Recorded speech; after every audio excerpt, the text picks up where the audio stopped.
tanks or to that capacity 3 to 5,000.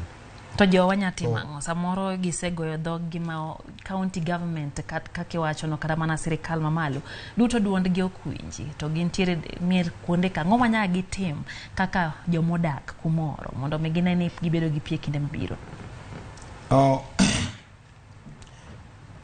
Ipenjo maber Lydia. Apart from county government okokao as a priority wach pi. Nikech pi engima madhano. I believe ni each county government among the allocation of the priority projects magenda take within the county government.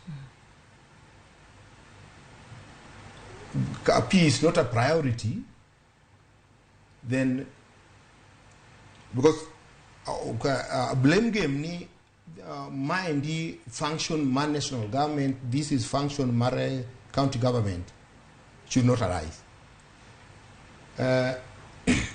Through community based organization kadamana families apart.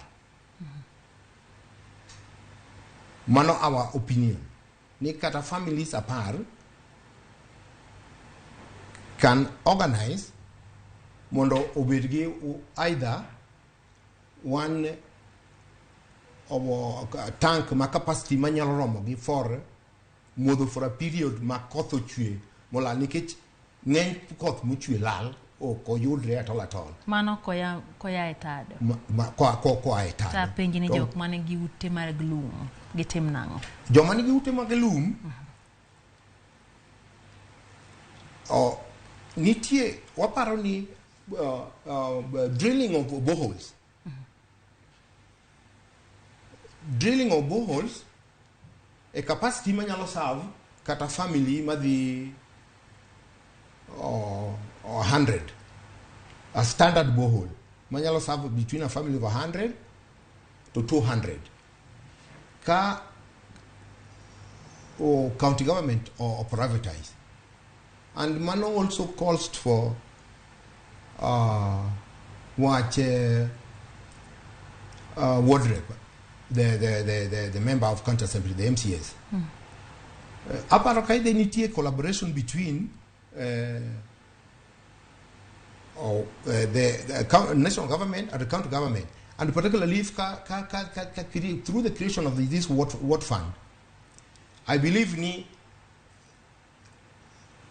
keto a borehole manyalo serve about 100 to 200 to 300 can nyalo sort out this problem through county government.